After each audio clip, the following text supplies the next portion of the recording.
Today, we're going on an incredible journey, one that spans 2,500 years. We're going to explore how an idea, born from a single voice in ancient India, managed to travel the entire globe and become a major world philosophy.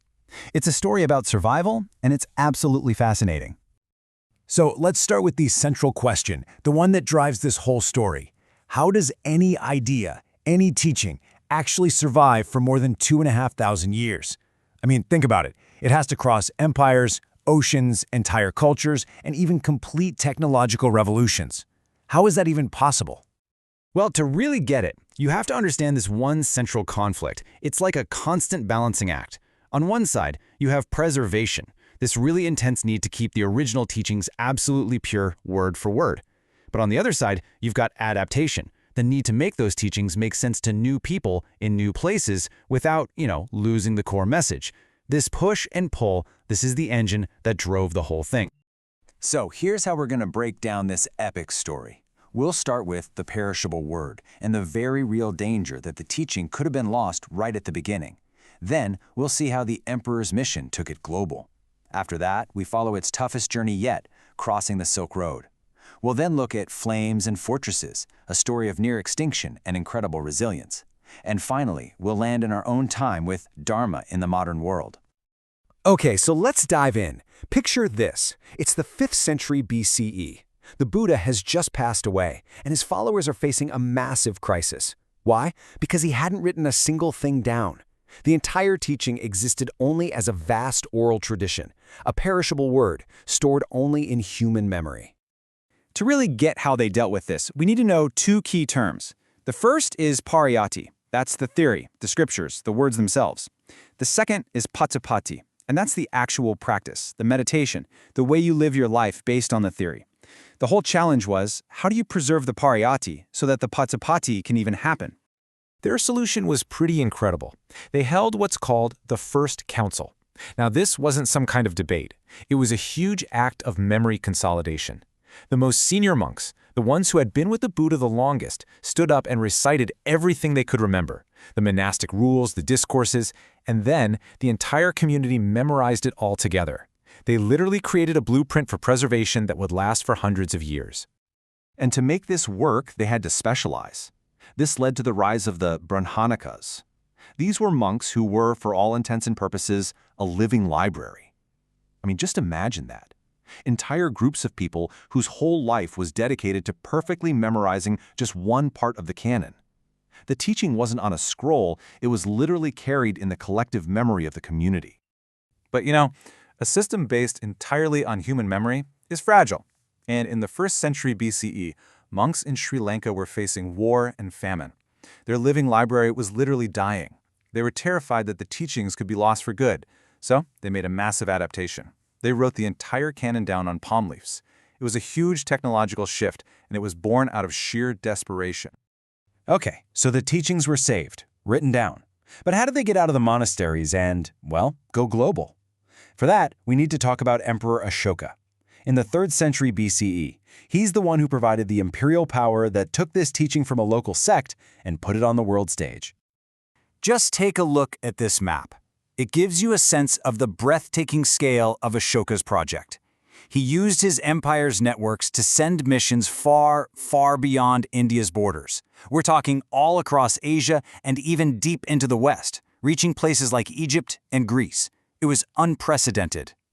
And his strategy was just brilliant. He didn't just send monks out with a message. He had his teachings on universal morality carved into giant stone pillars all across his empire. And here's the kicker. He had them inscribed in the local languages, including Greek and Aramaic. Think about that. At a time when empires imposed their own language, Ashoka was speaking to people in theirs. It was a radical act of adaptation. All right, the next great leap for Buddhism was into China, along the famous Silk Road.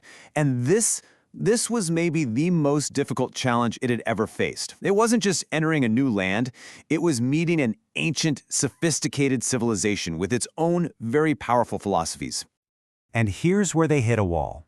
The Buddhist ideal, for the most devout, involved leaving your family to become a monk or nun. But the absolute bedrock of Chinese society, Confucianism, was filial piety, your sacred duty to your parents and ancestors. To a Confucian mindset, leaving your family was one of the worst things you could possibly do. So how on earth did it bridge that gap? Well, it was a masterclass in clever adaptation. First, translators would match Buddhist concepts with familiar Taoist ideas to help people understand.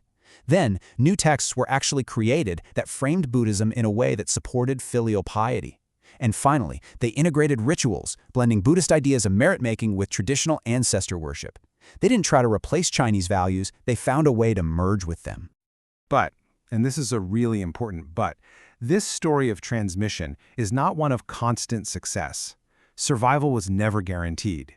In some places where it had been strong for centuries, the teaching nearly went extinct, while in other places, it was being fortified like never before. This chart is really fascinating. It shows us there wasn't just one single reason for the decline. In India and Central Asia, yeah, violent invasions were a critical factor. But look at Indonesia. There, the decline was driven by the loss of support from rulers and a peaceful economic shift to Islam. It just goes to show how vulnerable the religion could be to local circumstances. And in India, that vulnerability was institutional. You see, Buddhism was highly centralized in these massive monastic universities, like Nalanda. So when invaders came and destroyed these centers, they were essentially severing the jugular of the religion. There was no widespread household-based practice to keep it alive like there was for Hinduism. But at the very same time that Buddhism was collapsing in India, something incredible was happening just over the Himalayas. Tibetan scholars, fearing that the original Sanskrit text would be lost forever, launched one of the greatest preservation projects in human history. They created a fortress of text, translating everything they could find, saving countless teachings that would have otherwise vanished. And that brings us all the way to today, to the modern world. And that ancient tension, that push and pull between preservation and adaptation, is playing out right now in ways those early monks could never, ever have dreamed of. I mean, just think about the technology that has carried these teachings through time. It started with the most fragile thing imaginable, human memory, passed on through chanting. Then you get the first big leap, writing on palm leaves. Centuries later, woodblock printing made it possible to create copies. Then, in the 20th century, the printing press made the texts available to millions. Each step made the teaching more secure. And now, it's on the cloud. The teachings exist as digital data, stored on servers all over the world. Indestructible by fire, safe from invasion. It's an almost perfect form of preservation. But this raises the great modern dilemma, doesn't it? On one hand, you have critics of what they call mindfulness, who argue that we're just extracting the meditation techniques, the pati-pati, and throwing away the entire ethical and philosophical framework, the pariyati. But on the other hand, you have proponents of secular Buddhism who say this is a necessary adaptation. This is how you make it relevant for a scientific age. And the stakes in this debate are really high, because as we've seen throughout history, when Buddhism became disconnected from the needs of the people or lost the support of the culture around it, it proved to be incredibly fragile. History tells us that how we choose to adapt today will have real consequences for its survival tomorrow. Which leaves us with one last big question. In this 2,500-year journey from a recited verse to a digital file, we've achieved a level of preservation that's almost perfect. But what happens to the heart of the teaching in that process?